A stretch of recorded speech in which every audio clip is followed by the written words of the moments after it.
Andrew, I believe you're on for Secretary of Ed. Correct, I'm here. Great, thank you. Sheriff Adams. Chief Keeper, I saw you earlier. Good morning.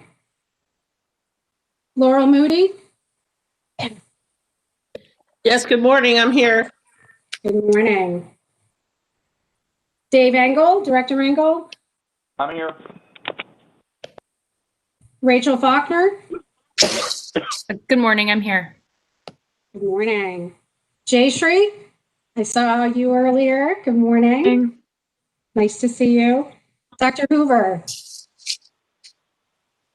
Good morning. Morning, everyone. Megan Berger. Good morning, I'm here. Good morning. Dr. Booker. Good morning, I'm present. Good morning. Captain Herring. I'm here. Good morning. Tom Alvin. Here. Good morning. Manfred Reek. I think I saw you. Good morning. Hello. Good Good morning. morning. Nick Shockney. Good morning, everyone. Good morning.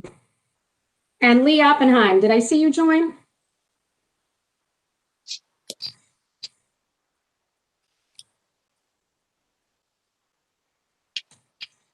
Lee, did you join us this morning? I see her name. Her name here, but I don't hear her. But and that's everyone, Dr. Olato. Fantastic. Thank you so much, Kate. So, Dawn, does that comprise a quorum?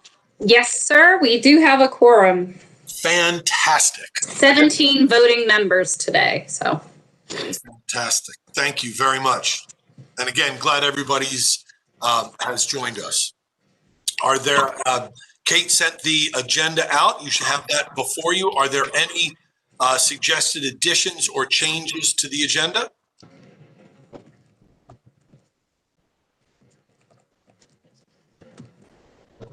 Hearing none and not seeing anything in the chat. Will, can I have a motion to adopt today's agenda? I move. Secretary Padilla. Thank you. And a second? I'll second. Second. Thank you, Mr. Herring. So we have a motion and a second. All those in favor or any discussion regarding the agenda? Seeing none. All those in favor of adopting today's agenda? Aye. Aye. Thank you all.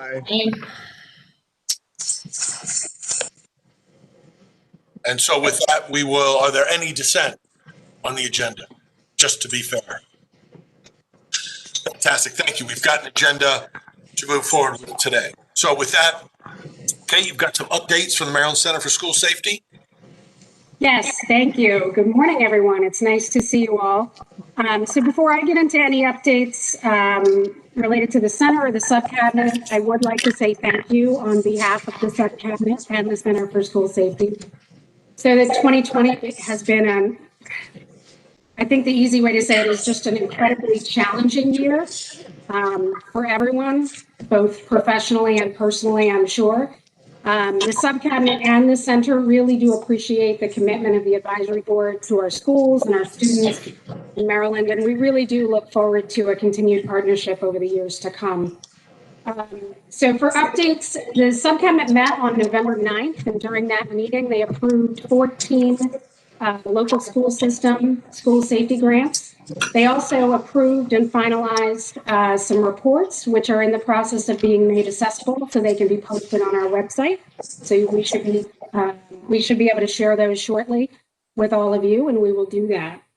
We're continuing with virtual training. So we've all been working virtually and teleworking and doing all of our events and training virtually, and we will continue to do that for the time being.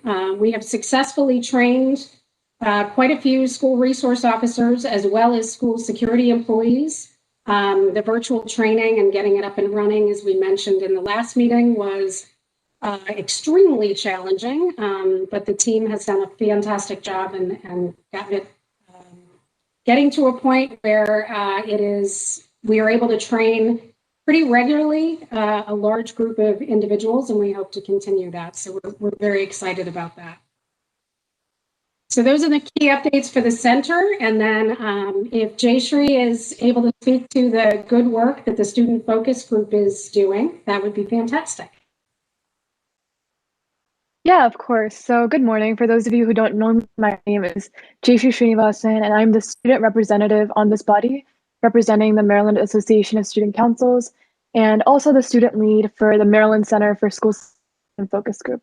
Just as a refresher, the student focus group is comprised of 11 students from 11 different counties, and we convene every to discuss different school safety topics, and out of that month, we devise action items accordingly.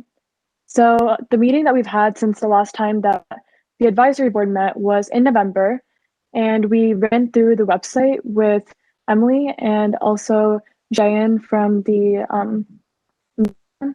and the student focus group was given a scavenger hunt in advance of that meeting to just test the functionality of the website.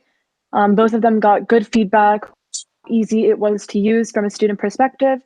And once we walked through it during the meeting, we were able to give feedback on how it can be made more accessible and more inviting to students who really are a key audience for the new website. One ongoing initiative that we've had is Student Focus Group Fridays, and that's basically every Friday, all the students in the focus group come together to design a post that we feel is of a topic of importance that everyone needs to know about in regards to school safety. And that post gets vetted by everyone at MCSS, and then we repost it on our socials so it really does reach a larger student audience and brings MCSS's name brand to more students. Some of the topics that we've covered since the last time that we met as advisory board are mental health, stress, resources, Thanksgiving supports, tips for celebrating Thanksgiving safely, and just how to generally give thanks. These posts often feature direct quotes from members of the student focus group, and in that you really see that each student brings a distinct and different perspective to any topic given their experience. So if you all haven't checked this out so far, I highly, highly recommend that you take a moment to hop on at Safe Schools MD, as you all know, on Instagram, and check out some of these Focus Group Friday posts that we've been putting out. Some future meeting topics that the focus group plans to approach are stress in student. We're doing an Instagram Live that's slated for later this month and is in the planning stages. In terms of monthly meetings, for December, we'll be talking about Safe Schools and in January, really running through the new outreach initiatives like the school engagement programs and the middle school representative programs that, as a student focus group, we're really excited to see. We're also starting to develop the 2021-2022 application for the focus group, and we're actually meeting later today with Mr. Meister and with Emily to talk about how we can get that process off the ground. So as a conclusion, overall thoughts for 2020, since this is the first year that the student focus group has been in existence. Overall, the group really has shown promise, and I keep coming back to this, but it is really a very dynamic one. And whenever we discuss, everyone brings these different perspectives, and it's a wonderful energy to be in the presence of. And with Focus Group Fridays and initiatives like that, I'm really excited of what we've accomplished and excited to see what's to come. In terms of help that I could really use from you all, like I mentioned, we're starting to develop a focus group application for next year, and we could really use your help in rolling that out to as many people as possible. As a reminder, it's open to all students grades 8 through 12, and they can be from a public school or a private school. Right now, we have a bit more student council type students, and we'd like to make sure that we're also getting that average student. And we really emphasize that because the most important experience that anyone can have, regardless of whether they have leadership, is just being a student in a school building. So you all work with different groups, and it would be amazing if you could roll that application out once it does come out to as many people as you know. As always, we would also really appreciate if you're willing to donate your time and come in to speak to us. As a part of the advisory group, it's evident that you bring a very valuable school safety perspective to the table, and we'd be honored if you'd be willing to share that with our focus group as well. As I close out, I really have to give recognition where it's due. So the biggest to Emily, your wonderful media specialist who has been going above and beyond to make each and every one of the ideas that the focus group has come to fruition. And also Mr. Meister, who has been extremely helpful in providing us with feedback with everything that we're doing. Thank you so much.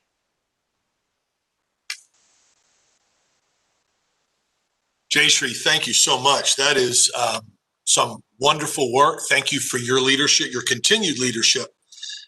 When do you expect the application to be finished and ready for distribution? And how long is that application process? Just so I want to make sure that I share this with the superintendents so we can help spread the word for you. Sure. So good news is we have the application to go off of from last year, starting from scratch. Right. Last year, the application was open a little bit longer, actually, from November to about February. So I think since we're not really lining up to where we were last year at this point, the goal is after today's meeting to get that application out really as soon as possible for this month and have it open again, February, March, at which point we usually have interviews with every student, not to necessarily weed people out, but just to get to know them and the perspective they bring to the table. So that's what that process is looking like. Just application release and then interview and then final evaluations and a letter sent to you guys at the Maryland Center for School Safety to confirm the appointments. Fantastic. Thank you. Other questions for Jayshree? This is Craig Meister, who I'm from MCSS. I work with Jayshree and Emily a great deal. And again, I just want to give a great shout out to Jayshree because she's been a consummate professional, even though she's just a student, and she's such a leader. And we really do have this goal of trying before winter break, of trying to get that application live so that students, if they do want to make the most of winter break, could potentially even start reviewing and filling it out then, and trying to keep it open, as Jayshree indicated, as long as possible so that we can get a good, healthy application pool. Fantastic. Thank you.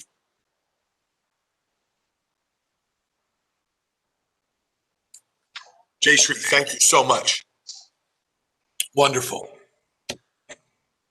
Kate, move on to our topic of discussion for today. Yes, that would be great. So we're going to turn this over now to Dawn as well as Director Engel to present on both the report as well as some of the new law changes. Hi, everybody. Let me just get my screen shared so we can start. Hold on.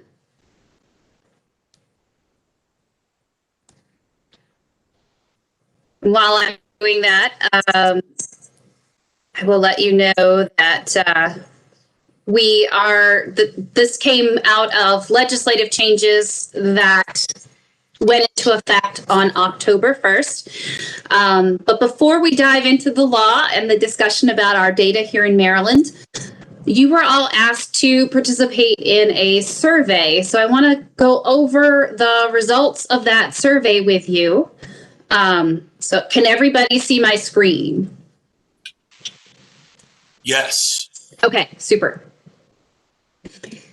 So the first question, and this survey was designed to sort of see where everyone is with their comfort level of understanding hate bias and hate crimes and our laws here in Maryland. So the first question related to whether this was in fact a hate crime.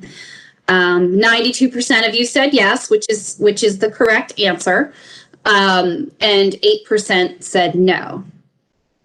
Next question. Are sex, gender identity, and sexual orientation the same thing? Again, only 8% of you said yes. 92% of you gave the correct answer, which is no. Hate speech which does not communicate a true threat is protected by the First Amendment. The correct answer is true. That is true. Hate speech which does communicate a true threat is not protected by the First Amendment, okay?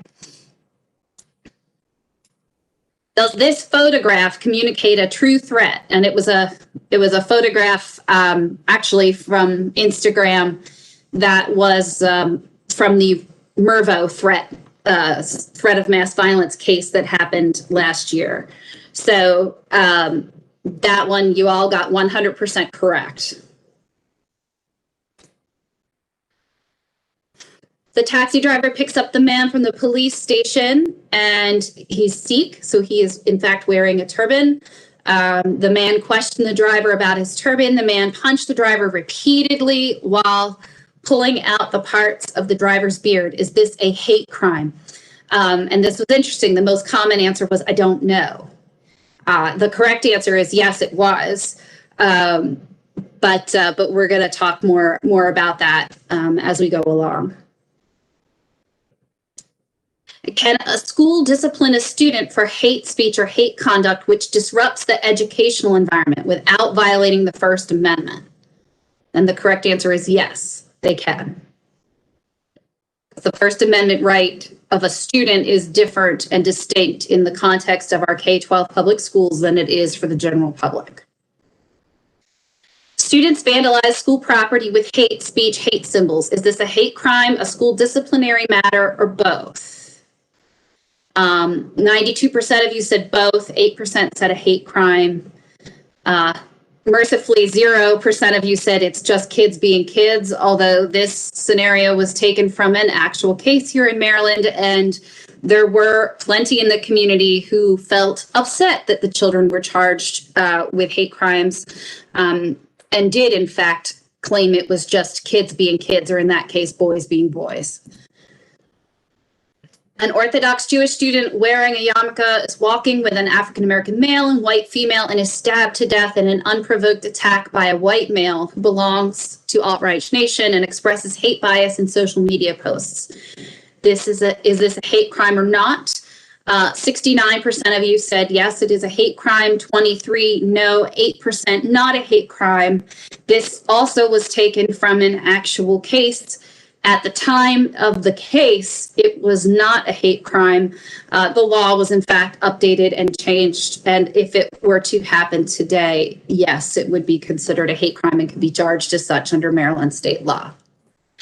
So that's just a general overview of to take the temperature of where everyone is on these issues.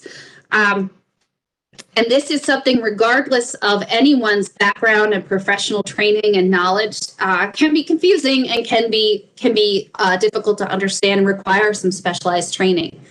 So during the 2020 legislative session, a bill was passed that created this language inside Section 3207 of the Public Safety Article, requiring that entry-level police and in-service training include training on the criminal laws concerning hate crimes, including the recognition of, response to, and reporting of incidents required to be reported under 2-307 of the Public Safety Article. So Maryland is, in fact, fairly unique in that in Maryland, our Public Safety Article requires that law enforcement report not just hate crimes, but hate bias incidents. So a hate bias incident is something that doesn't quite rise to the level of a hate crime. So in order to teach our officers about this, and with respect to the Center for School Safety, to make sure all of our school resource officers and school security officers, school security employees were trained in this, we developed our own hate bias and hate crimes training course that we have started delivering virtually to SROs and school security employees here in Maryland. Of course, the SROs are required to have it based on that new update to the law that went into effect on October 1st. But it's also incredibly important for the school security employees to have the same training as well, much like the rest of our model SRO SSE training curriculum. So these are up on the screen, you'll see the training objectives and what we cover in the course. It's 2 hours long. They take an exam at the end of it that is 12 questions long. If they do not pass, the exam, they will return to me for remedial instruction or have a discussion about the points that were confusing, and then they get to retake the test. And you'll note in here, it specifically covers understanding the unique considerations for hate bias and hate crimes within the school-aged population. Because that is a unique population, there are unique considerations. There's the need to discuss school discipline versus potential criminal conduct, and the nexus of all of that in maintaining that safe schools environment. So initially, we go over what a hate crime is, that it is motivated in whole or in part by the individual's bias against a protected class. So you'll note in that one question I asked related to the Sikh taxi driver in the survey, there was some confusion. And there may have been confusion because you may have been thinking, this gentleman, he's Sikh, is that a protected class? Well, yes, it's the religious beliefs. But in that particular, in the actual facts of that case, the individual was attacking the taxi driver because the individual had an anti-Muslim bias. The individual did not understand that a Sikh is different than a Muslim, and the individual did not understand that the wearing of the turban was related to the Sikh faith and not to the Muslim faith. So that the perpetrator based their bias on an anti-Muslim sentiment. The Sikh gentleman was the target of that. So it's what the defendant or what the perpetrator believes. It may not, in fact, be the reality of what is there, right? But that's what the person perceives, and that's what spurs them to take that action. So this is the set of classifications that we have as the protected classes here in Maryland. And I note that we include homelessness as a protected class. Maryland is fairly unique in that regard. We were the first state to adopt homelessness as a protected class for hate bias incidents. There is that happened in 2009, I believe. So that went into effect in May of 2009. There's a whole series of anti-homeless bias that goes on, particularly, again, with young people. There's a game called, I think it's called bum rushing, and Dave may know that term better than I do, but where they target assaulting homeless people as a part of a game. And so there are also typically comorbid conditions with those who are homeless, such as a disability. They may have mental health issues because disability does not just apply to a person's physical limitations. It may, in fact, apply to other mental health issues or cognitive impairments. And then our federal protected classes are listed here. So you'll notice they're fairly similar. But the federal hate crimes laws do not cover homelessness as a protected class. So often we get asked, where do you draw the line? What's the difference between hate bias and a hate crime? In the schools context, the interpretation of the First Amendment is more restrictive, meaning there's less of a First Amendment right in the context of schools and what students say or do. And we'll talk about that in a couple slides. But overall, the general rule is if there's a true threat that is being communicated, regardless of the ability of the individual to carry it out and actually execute it, but if there is a true threat in what is said or done, that is a hate crime. Where there is no true threat and it's mere hyperbole or, just general spouting off and doesn't imply physical harm, that's not a hate crime.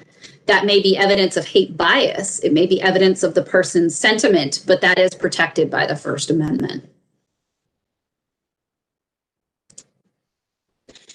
So I want to talk about, in addition to the training requirement that generated the center developing this course, This was another change to the law that occurred in the 2020 session. So you'll see I underlined a portion of the statute. So the scenario I gave you with the student who was stabbed to death in the survey, that was the case involving Lieutenant Richard Collins, who was a student at Bowie University and had been out with friends in College Park and was stabbed to death by a white male student at College Park who did in fact belong to those hate groups online, and it was an unprovoked attack. So the law used to require that the crime be, it didn't have that in whole or in substantial part language, right? So they modified that, and this bill was named after Lieutenant Collins, and to change that so that it need not be exclusively based on the bias, as long as it is motivated in whole or in substantial part by, then it can be charged under 10-304.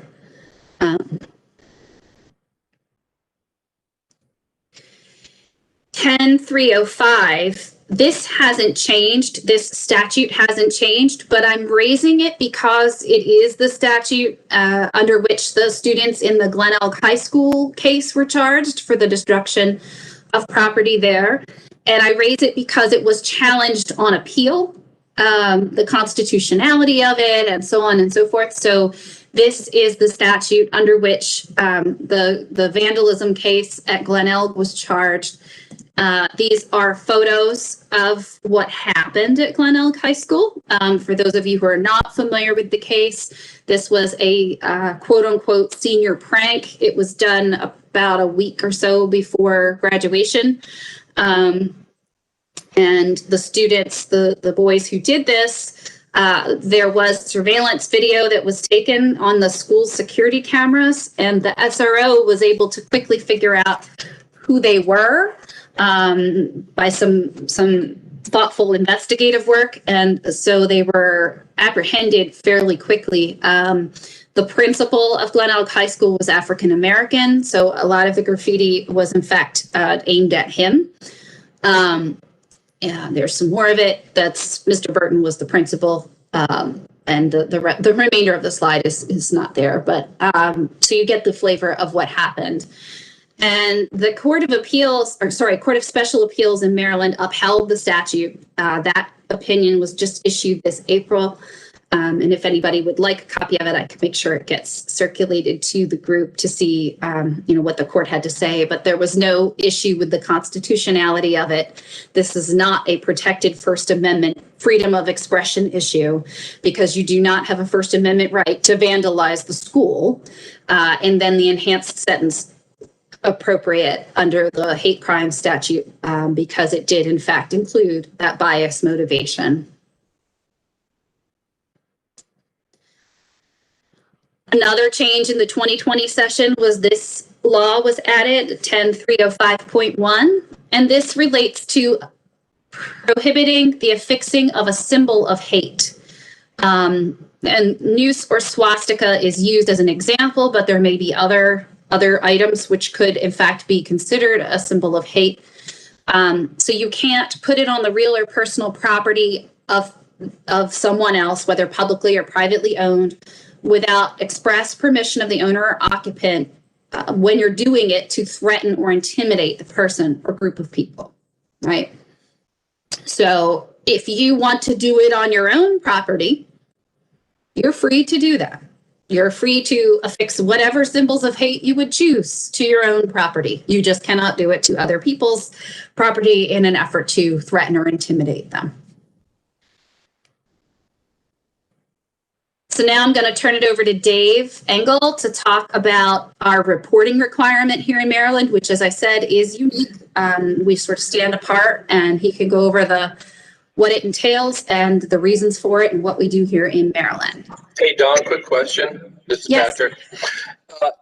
Is there anything, and I may have missed it, where it talks about symbols of hate, but what are considered, what constitutes symbols of hate?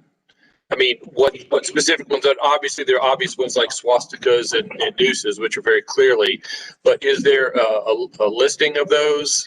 Starts with the law?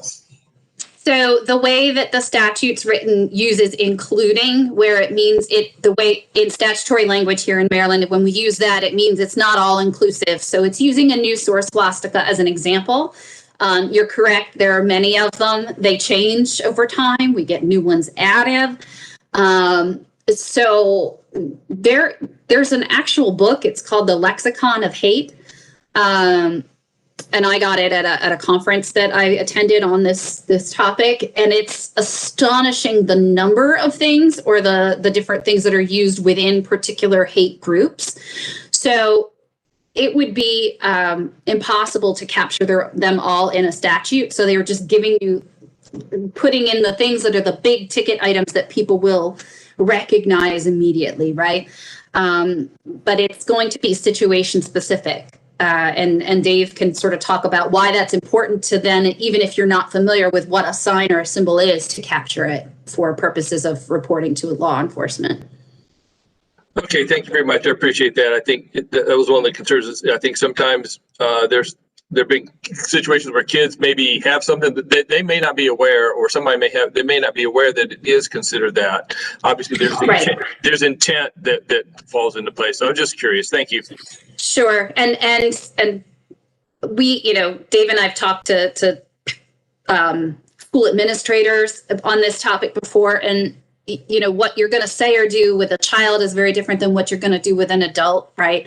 And there is the opportunity to learn from and have a teachable moment with the child, but clearly the child didn't learn those symbols on their own, or it came from somewhere. They're not born hating. You're not born using it. They may not know, you're right, there may not be intent. They may not know what the symbol is, but so where did they see it?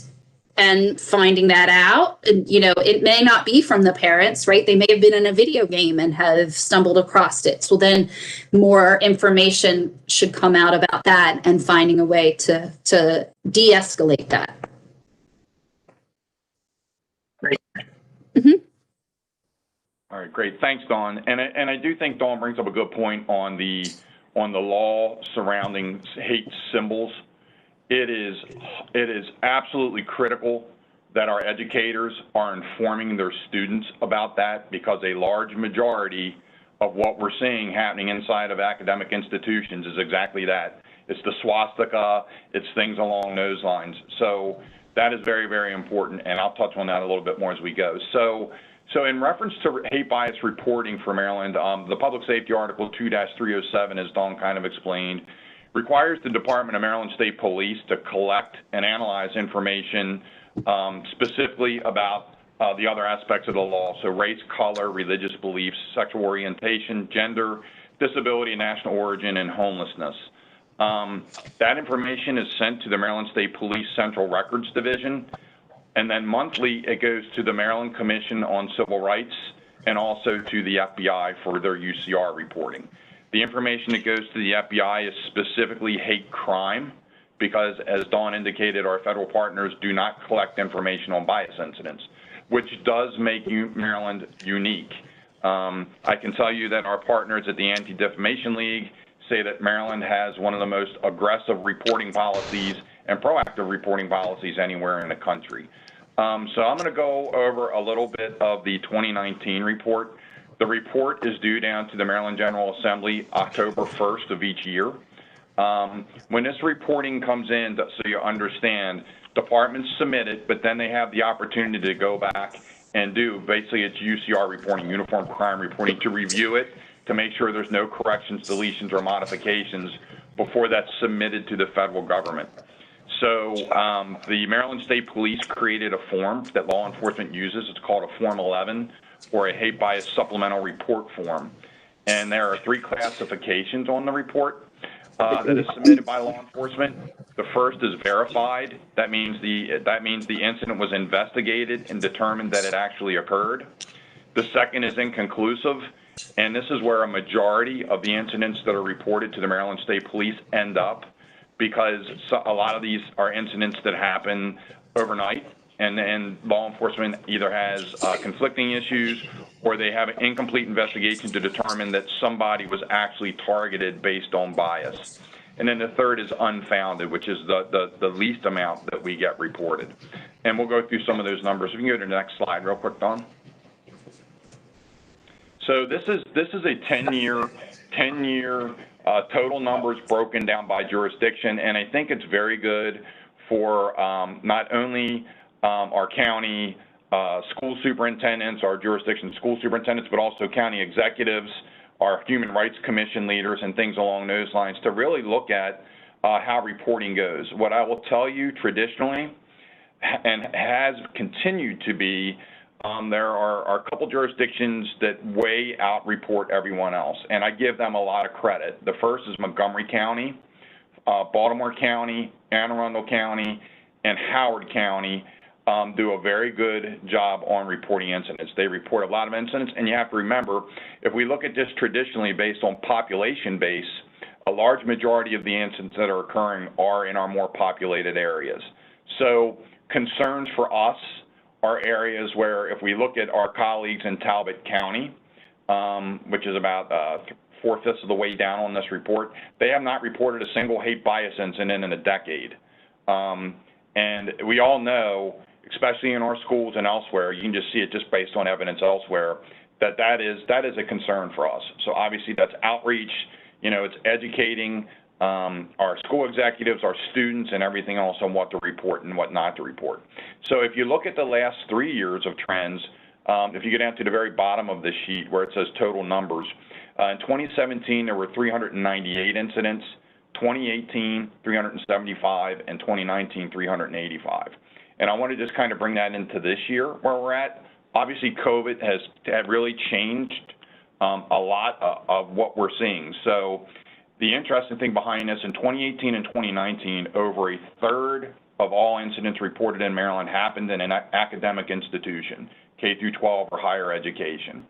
As of the end of November of this year, we have 284 incidents reported statewide. So those numbers are down, and a lot of that just has to do with the lockdown and other things related to COVID. But for the school system, for calendar year, so beginning January, looking at year, meaning January 1 to current, we have 36 incidents reported so far in schools. And we do believe that most of that is because of the online learning or the distance learning right now, so the incidents aren't happening that are in person. Last year in schools, from January 1 to December 31st, there were 132 incidents.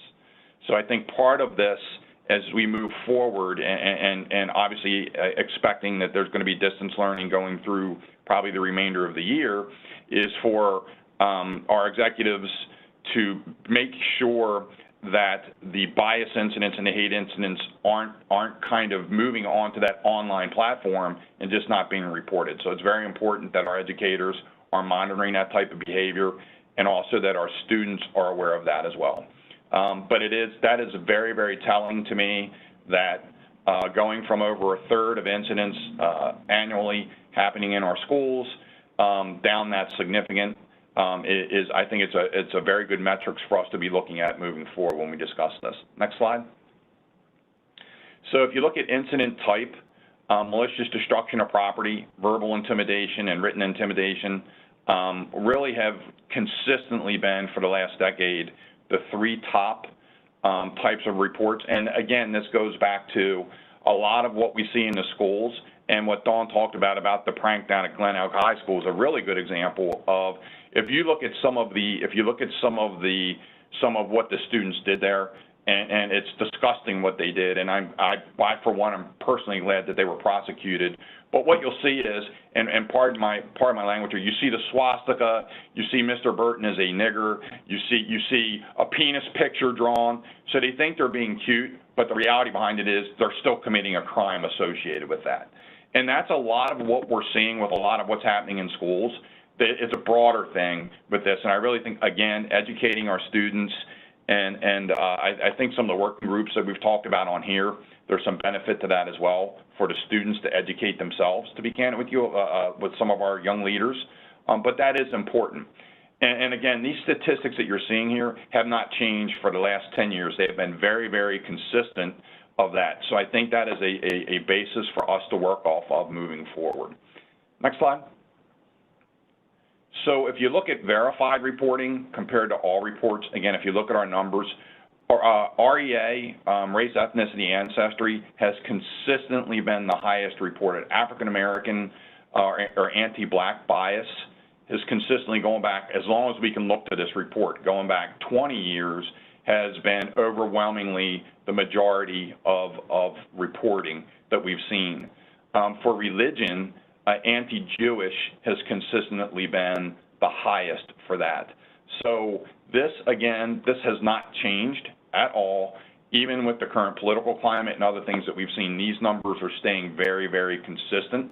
The entire 2019 report is available. It's online. Anybody in this group that has not seen it, we can certainly get you a copy through Kate or Dawn. It's posted online.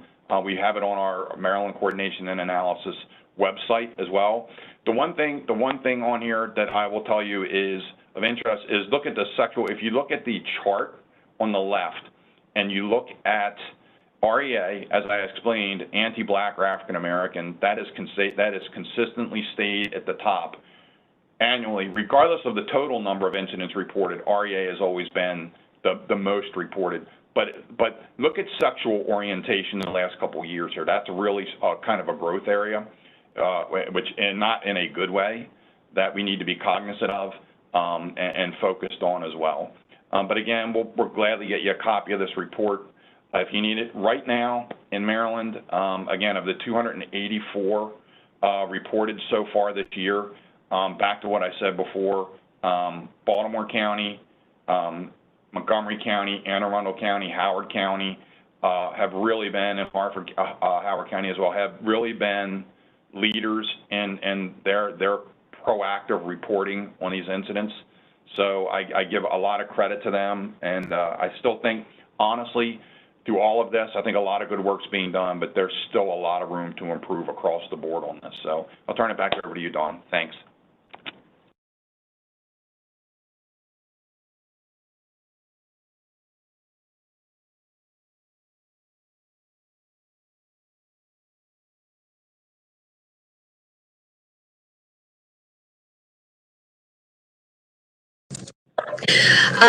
To Dave's point about the good work that's being done in the 4 jurisdictions that he referenced, a lot of them have done great proactive things, not only in getting the citizens to engage and be willing to report when these things happen, because that is often a barrier to the reporting in the first place, a lot of fear and a lot of worry about the consequence, or will they be targeted further if they actually do report to law enforcement.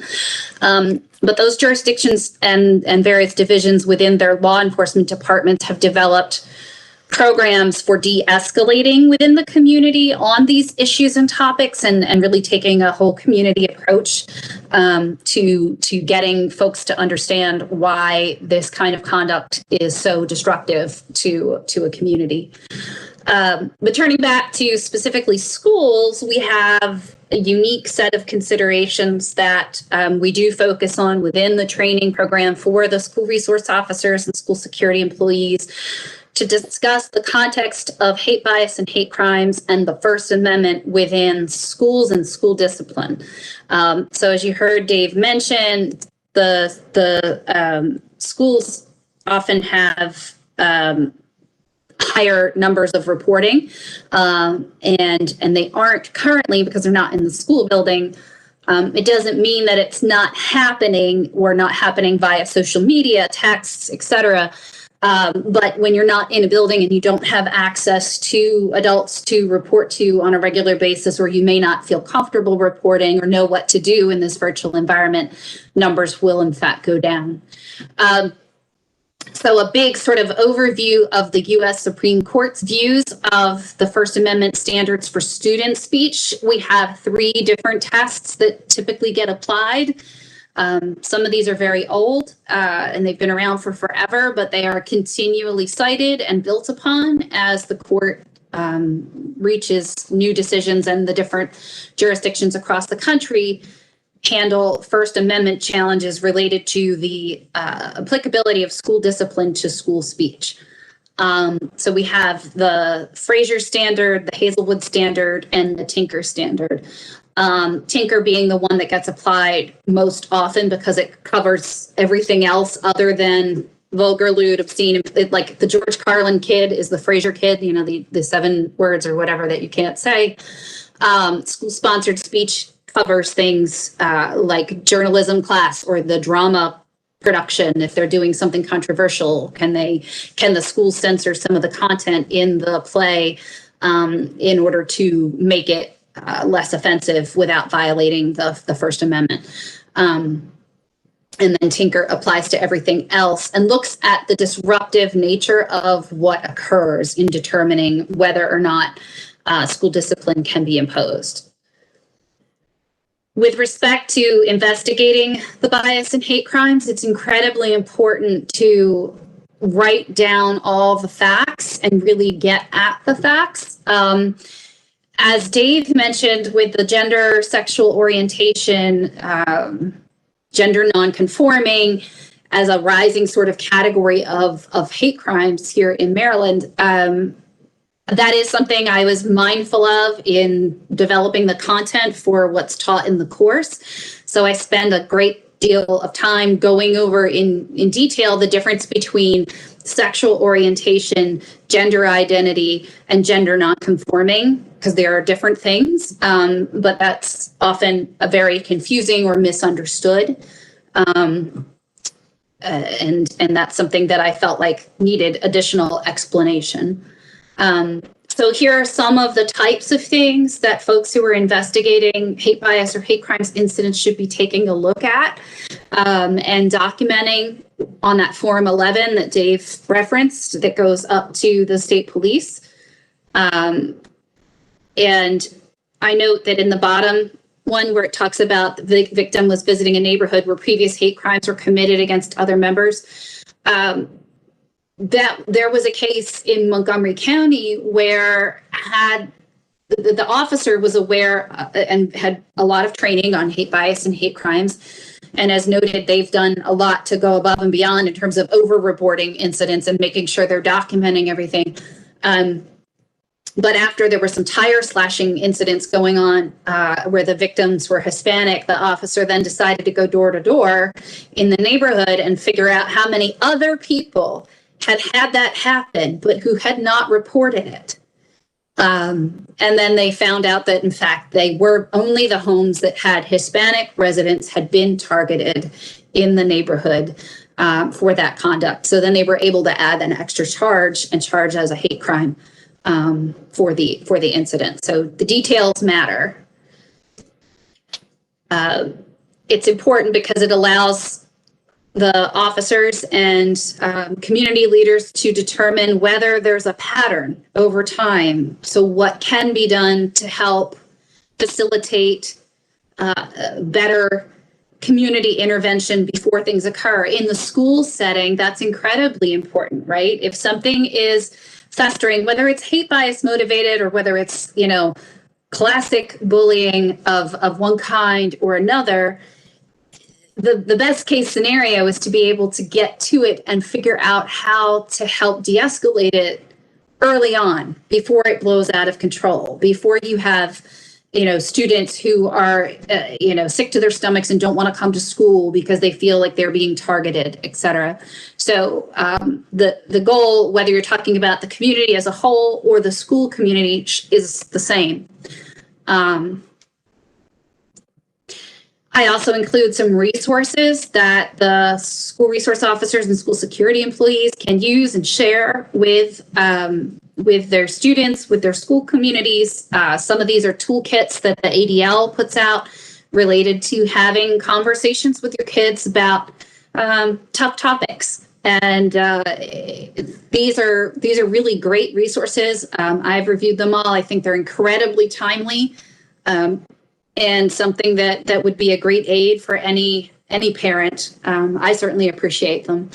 And then within the Office of the Attorney General, we have a work group that I co-chair with Zanita Wickham-Hurley, who is our Chief Counsel for Civil Rights, related to hate crimes and community outreach and law enforcement education And Dave participates with that group and helps us to understand things better from the state police and MCAC side. So, this is a collaborative effort, and it requires a lot of feedback from folks all across the state in order to solve the problem and gain that trust. So with that, there's our contact info. Happy to take any questions you have, and I will stop sharing my screen.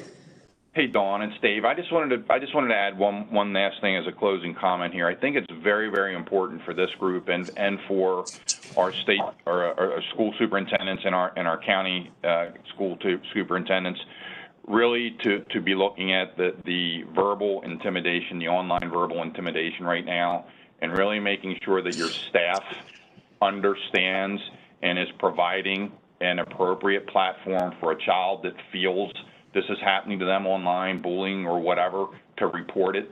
Because again, this is new to all of us. This remote learning is still relatively new. I'm not sure, to be candid, in all my years of dealing with this stuff, that there's still the same understanding of how to report something when there's a teacher in the room compared to somebody doing something remotely. Just food for thought for the group. That's it. Yep. And Jayshree participated in a program that I did for the student focus group over the summer, and we're getting ready to advertise that to school systems and PTAs and what have you, to sort of talk about this through the lens of a parent or a student who's trying to understand the nexus of all of this. And it's focused around cyberbullying and social media use and gaming and all the things, but it includes this hate bias content and how that creeps up, and give the information to the students on how to report and how to address and how to proactively deal with it peer-to-peer as well, from encouraging being an upstander versus being a bystander. So just one comment, and this is for Jayshree. We're definitely interested in the next time you have one of your working groups, if you would like one of our analysts or somebody to talk to you about how we do this stuff to your group, we are more than willing to sit down with you guys and do that, because you give us a good perspective on things as well. So, if there's shortfalls or things we should be doing better, so we're certainly willing to just let us know, and we'll make that happen for you, okay? Sure, that's amazing. Thank you.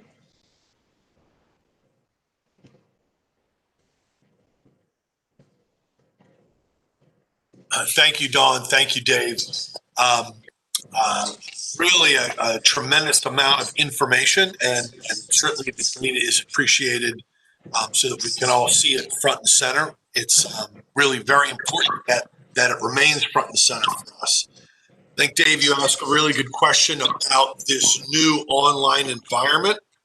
And I think the school systems have worked pretty hard in creating, to the best of our ability as we're learning this new platform, ways for students to communicate with teachers, counselors, PPWs, social workers, school psychs, where they've created their own classrooms, they've created office hours, they've created places for students to find an adult to have a conversation with, should they need that. I agree, it's not ideal. The ideal is to have that face-to-face conversation, but we don't have that right now.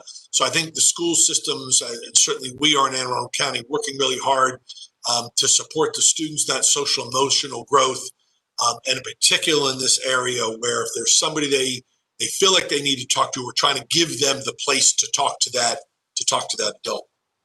So with that, are there questions for Dawn or Dave or clarification needed? And I'm going to go to the chat. I have a question, Dr. Arlotto. Please go ahead. Sure. This is Tina Dubb with MSEA. So I'll just preface my question by saying I'm very troubled by the data, and I appreciate the reporting. I'm particularly troubled by the RAE data and the fact that that is now a 20-year trend, and it is an ongoing trend. And forgive my mother's grandfather clock in the background. 20 years seems like an awful long time for data to be consistent and not see any bump that would signal any mitigation or remediation. So I'm curious to find out if there have been any steps taken to remediate, to address the issue head on? I mean, anti-Black violence and bias is a very specific thing that is often not called out specifically for what it is. And so I'm curious as to whether or not any steps, aside from, the implicit bias training that a lot of folks get, that is helpful, but it clearly is not impactful if we have 20 years worth of data that is relatively consistent. And related to that, given that sexual orientation is now a growth area, same question in that regard. Thank you.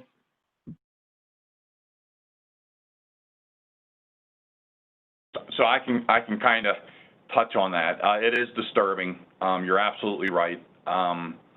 And again, as I had stated, regardless of the amount of total incidents every year, that is by far the category that leads. And I do not think this is solely a law enforcement issue. This is a broader community issue as well, and it's engaging all of our partners. And the other thing I will tell you, I honestly do not believe, in my opinion, and I'm 30 years into the business, that there have been enough prosecutions related to this. I think that is an area that I think the legislature has done well identifying some of this, where they're putting additional things out there that give law enforcement and prosecutors the ability to do this. But again, I think the Glenelg case that Dawn brought up earlier is a really good example of a very proactive state's attorney and a department that said, we're not going to tolerate this, we're going to do something. And I understand in an academic environment, it's a little bit different because we look at it as sometimes as a learning lesson or a teachable moment for a child. But depending on what it is, I still think there is a lot of potential here because there has to be a visible deterrent to this. And to be candid with you, I just don't think we're there at this point in time. I can tell you, in 2019, there were 16 arrests for hate bias, 16. So that is not a lot. And I think there's always room for improvement on this. And I know that's not an answer. It just kind of compounds the fact that it's a disturbing trend that we consistently see. But this is bigger. This is community-based, not just law enforcement-based, to be honest with you. I'm inclined to agree with you on that answer, and I thank you for that. I will follow up simply by saying that my 48 years of lived experience as a Black woman tells me that your assessment is not wrong, and the threat to me and those who look like me is ongoing, and it is a very serious problem. And you're right, an all hands on deck approach absolutely needs to be addressed. But I'm even more disheartened now to hear that there were only 13 arrests related to issues like this. And I cannot fathom how that could be, especially given what we've seen over the course of 2020 across the country and even here within the state related to crimes against people that share my race and ethnicity. So I'm deeply disturbed by that. And I would hope that as part of the deliberations of not only this advisory committee, but others associated with this type of work, that this is put on a front burner as a very serious issue to be addressed. I know that educators are taking part in that process. I know within MSEA, we are doing that work. But it is truly disheartening to know that my life is threatened even more than I previously thought. In a state that, per the reporting that you all have done, which is fantastic and I appreciate it, we do relatively better than others. So thank you. You're welcome. I just want to touch one more thing on your comments there, ma'am, and I agree with everything you said there. But Dawn brought up a good point earlier of a lot of times, and this is, I'm speaking personally for me, I'm not speaking like what law enforcement is a collective things, but if a 15 or a 16-year-old kid brings a noose to school, that kid knows exactly what that noose implies. That is not a teachable moment. That is a child that needs to be put in handcuffs and arrested, with all due respect. And I know people don't like hearing that, but again, There are just certain times where I think for the good of a community, there have to be criminal prosecutions put on someone. That's just one example that Dawn had talked about of this is a learned trait. You're not born that way. Something's driving you to do this. But I do think that that is something that we really need to, as law enforcement and as a whole. Anne Arundel County, I will tell you, is really a model nationally with their crisis response teams that they have if they see something going on.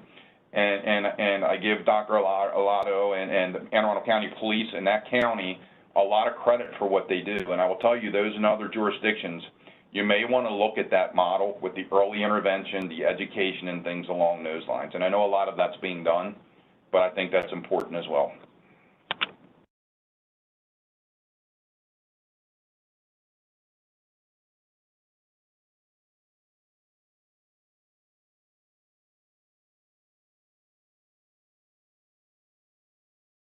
Thank you. Other questions?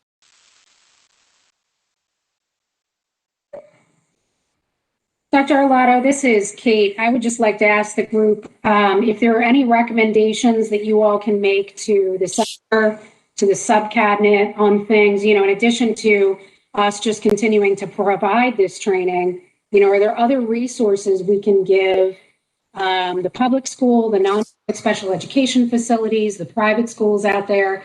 Are there other resources that we can provide? And or are there recommendations that you have for the sub-cabinet? So one question I had, this is Sharon Hoover. I stuck in the chat box just out of curiosity. How are we getting this information to students? And for example, has it been integrated into digital citizenship curricula or health curricula for students specifically, since they're the ones who need to know, the consequences of their actions and kind of understand it and give them space to dialogue about it. Right. So I have not actually seen any of the digital citizenship, and every county has a little bit different of a flavor of what they're going to do for it, right? So I can't speak to that and whether that has been included. It was something that we felt was important, which is why I put together what I did in order to offer that to students and parents and administrators and offer that program to the schools. And as I said, it covers social media and cyberbullying as a whole, but I do so with a lens towards these bias motivations, because that's it in a nutshell. One flavor or another of it, those undercurrents of bias are what are being used to motivate a lot of what happens in the cyberbullying context. So, for example, teach the Emmett Till case to them as a part of this in terms of racial bias, but also what happens when you're making false statements, right? And have a big conversation about how not being truthful and blowing things up ends up really hurting someone. And they were great in terms of the questions they asked and the thoughtfulness with which they responded to that material, which is frankly heavy. And I really appreciated the feedback that the kids gave, and that, other things that they asked that I include, and I adapted the program to fit what they suggested. So I do, certainly take that into consideration, but it's one way to reach out. Is every school system going to be as amenable to those conversations? I don't know. There's a lot of regional differences, as you saw with the chart that Dave reviewed with the 10-year trends and who reports and who doesn't, and who's willing to have the tough conversations and who isn't. But it's not a topic that the state can afford to have such regional differences, which is why we have these state reporting and training laws. Thank you, Dawn. Ms. Bailey, you had your hand up. Yeah, I have two quick points to Kate's request. Number one, I think that probably part of the training that needs to occur, or what needs to be mentioned in the training through the Maryland Center for School Safety, is that all of the county school systems were required to put in place an equity policy. Now, while that may have been massaged or adjusted slightly from what the actual state requirements were in each individual county. There is like a state standard that everyone, at least at a minimum, had to follow. So I didn't really, that might be something that's also included, just so everyone is aware that here's the minimum standards that you have. The school systems may have additional, items included based on their own individual experiences. Secondly, to the point about community outreach, I 100% agree with that. That is probably the key point on it, just because there are so many diverse areas within our state. And something that we do is that, the superintendent and two board members that don't constitute a quorum, we do meet with the NAACP on a quarterly basis. And they keep a running list of things that they either hear of in the community or that they've read about or that they're concerned about. And it has gone quite a way in building relations and also helping us, build policy in order to make some of the students more comfortable in our schools. So, that is an example of a community outreach that I think has been incredibly beneficial down here.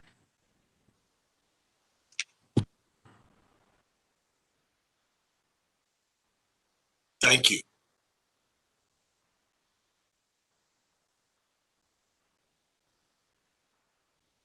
Any other questions or thoughts from the group? This is Secretary Padilla. Following up on what Don was saying, it's somewhat disturbing to see that some school districts, school systems are not reporting, and that has remained consistent throughout the years. So since this is a statewide school advisory board, I'm wondering if there's any recommendations that we could make to address the non-reporting issue, either by training the leadership in that school district or having a conversation, but continue to ignore it. I don't think it's the right thing to do.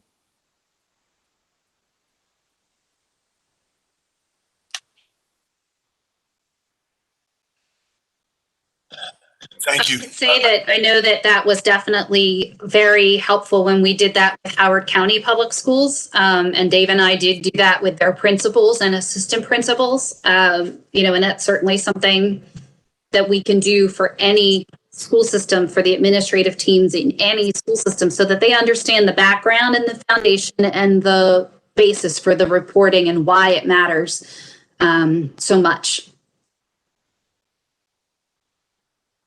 Thank you, Don.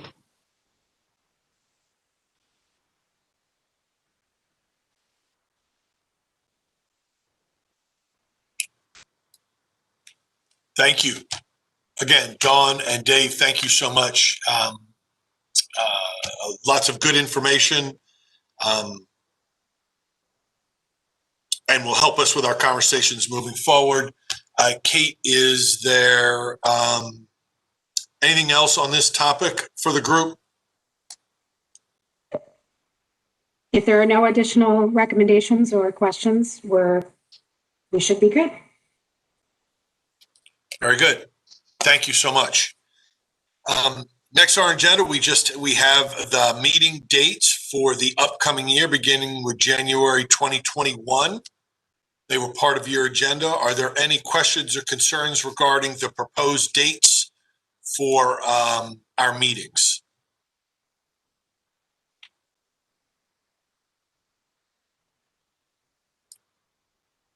Not seeing any. Thank you. Dawn, is this an item that we need to vote and approve on, our meeting dates? Sure. I'm just wasn't sure. I want to make sure I'm following all the right rules. I'm sure that we needed to do that. Yeah, I just wanted, I mean, it's a housekeeping matter. It's understood. Yes. Understood. That's the you reason. got your feedback. I think you're good. Fantastic. So not seeing any questions or concerns, could I have a motion to adopt our meeting dates for 2021? So moved. This is Chief Kuiper, I'll second. Fantastic. Thank you. And so with that, we did have a second. Fantastic. Thank you. All those in favor of adopting our meeting dates for 2021? Agreed. Aye. All those opposed? Seeing none? Fantastic. We've got dates for the upcoming year. Please put those on your calendar as you already do. Our next meeting, of course, we won't meet in January, but our next meeting will be February 1st, 2021. As always, I appreciate everybody's time and energies, your expertise in the conversation. I hope that our conversations can assist in moving the state forward. This is, I think, a great point was made by the Secretary in terms of bringing some standardization to identification and reporting across the state. And I think that's future conversations that can be had. So with that, I thank everybody for their time, energies, and expertise. Is there, can I have a motion to adjourn? So moved. This is Tina Dove. Thank you, Tina. Second? Second. Second. That's Tom. Thank you, Tom, for the second. All those in favor? Aye. Aye. Thank you. All those opposed? Didn't think I'd see any of those. Thank you all. Please continue to be safe. I hope that everybody had a nice Thanksgiving and that you've got the winter break coming up and you'll get some rest and relaxation with family to the best of your ability. Please be safe. Thank you all. Stay healthy.